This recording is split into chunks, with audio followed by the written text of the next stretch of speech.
नमस्कार। आज हमारे साथ मौजूद हैं श्री मदन कौशिक, जिनके पास मल्टीपल मिनिस्ट्रीज़ हैं। बीजेपी से विधायक हैं हरिद्वार से। इनके पास मेन जो मिनिस्ट्रीज़ हैं जैसे पर्यटन है, शहरी विकास है और गन्ना है। आइए इनसे करते हैं कुछ खास बात। कौशिक साहब, बहुत बहुत आपका स्वागत है टीवी 100 में। जी, बहुत बहुत धन्यवाद टीवी 100 का और आपका कुलेन जी। सर, हरिद्वार की सीट बहुत इम्पोर्टेंट सीट है उत्तराखंड की, और क्या क्या आप मानते हैं, क्या क्या मेन कार्य किए हैं आपने अपने कार्यकाल में हरिद्वार के? कुलेन जी, निश्चित रूप से हरिद्वार एक अंतर्राष्ट्रीय स्तर का शहर है और हरिद्वार में प्रत्येक वर्ष करोड़ों से ज़्यादा श्रद्धालु यहाँ पर आते हैं। जो भारतवर्ष के 4 शहरों में महाकुंभ होता है उसमें से हरिद्वार भी एक है। इस दृष्टि से निश्चित रूप से हरिद्वार बहुत ही महत्वपूर्ण और बहुत ही अंतर्राष्ट्रीय स्तर का शहर माना जाता है। ये मेरा सौभाग्य है कि इस सीट से मुझे पिछले 10 वर्षों से यहाँ का नेतृत्व करने का सौभाग्य यहाँ की जनता से दिया है। 10 साल पहले के हरिद्वार को यदि हम देखें और आज के हरिद्वार को हम देखें तो निश्चित रूप से ज़मीन आसमान का अंतर नज़र आएगा। 10 साल पहले के हरिद्वार में जो बेसिक आवश्यकता थी वो यहाँ बिजली नहीं थी, यहाँ पानी नहीं था, यहाँ सीवरेज सिस्टम नहीं था, यहाँ सड़कें बहुत ख़राब थी। मैंने पिछले 10 वर्षों में जो बेसिक आवश्यकता लोगों की इसको पूरा करने का काम किया है। अगर हम दूसरे, यहाँ युवाओं के लिए स्टेडियम नहीं था, मैंने यहाँ पर आउटडोर और इंडोर स्टेडियम का निर्माण कराए हैं। यहाँ पर कोई भवन नहीं था, हमने एक सांस्कृतिक भवन का बड़ा निर्माण कराया है। यहाँ पर नगर पालिका के भवन की स्थिति बहुत अच्छी नहीं थी, उसको बहुत अच्छा कराया है जी। हम लोगों ने यहाँ पर ये नगर पालिका पिछले 100 साल से थी, इसको नगर निगम बनाया है जी। हम लोगों ने शहर को एक चहुमुखी विकास की तरफ लेकर गए हैं। सड़कें चौड़ी की हैं, बीच में डिवाइडर बने हैं, चौराहों का निर्माण हुआ है, पानी लोगों के लिए 24 घंटे उपलब्ध है, बिजली की स्थिति बहुत अच्छी है। अगले 40 साल के लिए सीवरेज की व्यवस्था को हमने कंप्लीट किया है। तो देखा जाए तो 10 वर्षों में हमने हरिद्वार को एक स्टैंडर्ड में भी राष्ट्रीय स्तर पर लेकर हम इस शहर को गए। सर, हरिद्वार का जैसे ही नाम लेते हैं सबसे पहले माइंड में आता है कि गंगा की नगरी, तो और गंगा में काफ़ी प्रदूषण की बातें इस वक्त चल रही है। कीप गंगा क्लीन का नारा लग रहा है लगातार।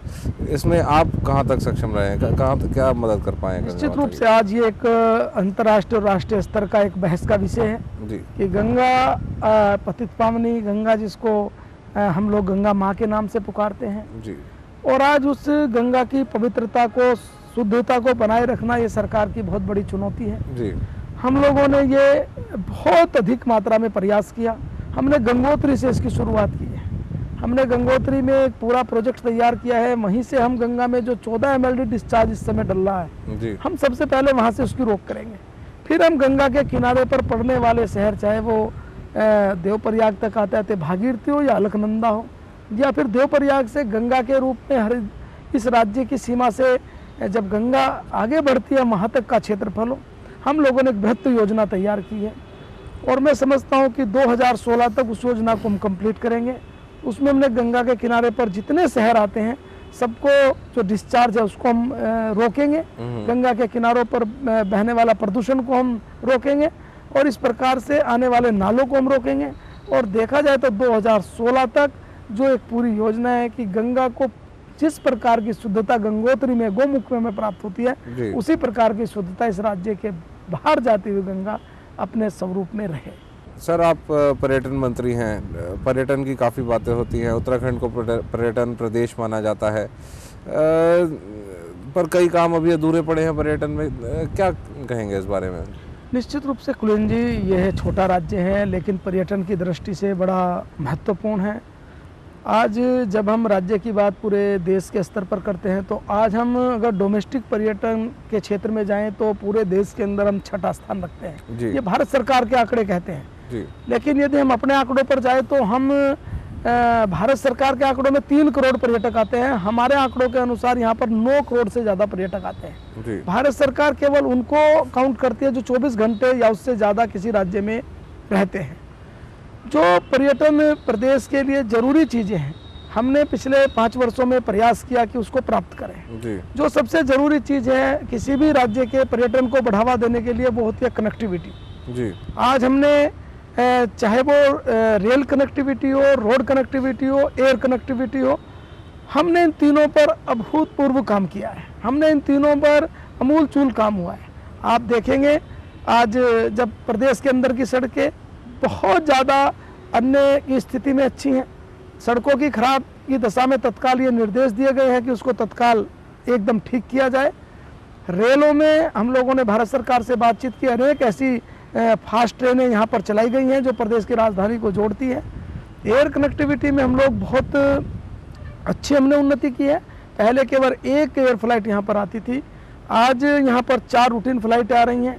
एक फ्लाइट पंतनगर को जोड़ती है, देहरादून और पंतनगर को हमने राज्य के अंदर जोड़ने वाली फ्लाइट कल से प्रारंभ की है जी। इसी संदर्भ में अगली हमारे आने वाले समय में हम लोग जोलीग्रांट देहरादून को हम चिन्यालीसोड़ अपनी एयर पट्टी से, हम लोग गोचर एयर पट्टी से, हम लोग पिथौरागढ़ एयर पट्टी से भी जोड़ने का काम कर रहे हैं जी। हेलीकॉप्टर की सेवा में हमने 4 धाम यात्रा को हेलीकॉप्टर से यात्रा हो इसके लिए शुरुआत की है, अच्छे रिजल्ट सामने आए हैं जी जी। इस दृष्टि से हम लोगों ने हिमालय दर्शन, गंगा दर्शन, शहर के दर्शन ये हेलीकॉप्टर से हो, इस दिशा में भी हमने उल्लेखनीय काम किए हैं।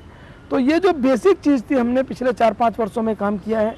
फिर किसी भी प्रदेश के पर्यटन को बनाए रखने के लिए इंफ्रास्ट्रक्चर की जरूरत बहुत ही दूसरी महत्वपूर्ण आवश्यकता है। हम लोगों ने राज्य के अंदर होटल व्यवसाय को बढ़ावा देने का काम किया है, अच्छे होटल ग्रुप हमारे राज्य में आए हैं, रिजॉर्ट को हमने काफ़ी बढ़ावा इस राज्य के अंदर दिया है। तो जो बेसिक रिक्वायरमेंट एक टूरिस्ट की होती है, अच्छा वहाँ पर उसको ठहरना मिले, अच्छा घूमना मिले, अच्छे आने के साधन हो, वो सारा हमने यहाँ पर दिया है। हमारे यहाँ अगर हम पर्यटन की दृष्टि से तो अनेक प्रकार के पर्यटक स्थल यहाँ पर हैं। धार्मिक दृष्टि से हमारे पास 4 धाम हैं, बद्रीनाथ है, केदारनाथ है, गंगोत्री है, यमुनोत्री है, हरिद्वार है, ऋषिकेश है, कलिया शरीफ है। हमारे पास हम देखेंगे जागेश्वर धाम है, पाताल भुवनेश्वर है। ये सारे ऐसे स्थान हैं जिनको निश्चित रूप से धार्मिक दृष्टि से बहुत ही महत्वपूर्ण और बहुत ही जी जी बिल्कुल एकदम। दूसरा, यदि हम टूरिस्ट को आकर्षण इस राज्य के प्रति करने के लिए नेचर की बात आती है। आज हमारे पास जो हम देखेंगे भारतवर्ष के अंदर जितने भी वर्ल्ड हेरिटेज हैं उनमें 2 उत्तराखंड में हैं। हमारे पास वैली ऑफ फ्लावर है, हमारे पास नंदा देवी पीक है, नंदा देवी पार्क है। ये 2 ऐसे स्थान है जहाँ पर्यटकों को आकर्षित कर सकते हैं। हमारे पास हम देखेंगे यदि एडवेंचर में जाएं तो हमारे पास 125 से ज़्यादा ट्रेकिंग रूट है। हमारे पास राफ्टिंग में इंटरनेशनल लेवल तक पहुंचने की हमारे पास है। हमारे पास स्केटिंग अंतर्राष्ट्रीय स्तर का मैदान है। हमारे पास स्कीइंग में अंतर्राष्ट्रीय स्तर का स्लोप हमारे पास है। हमने अभी साउथ एशियन गेम यहाँ पर संपन्न कराए हैं। वाइल्ड लाइफ में हम देखेंगे तो दुनिया का सबसे ज़्यादा टाइगर डेंसिटी वाला क्षेत्र हमारे पास है। आज हम देखेंगे कॉर्बेट पार्क हमारे पास है, 75 वर्ष हो गए हैं। हम उसकी आज सिल्वर जुबली, इस समय हम उनकी प्लेटिनियम जुबली मना रहे हैं।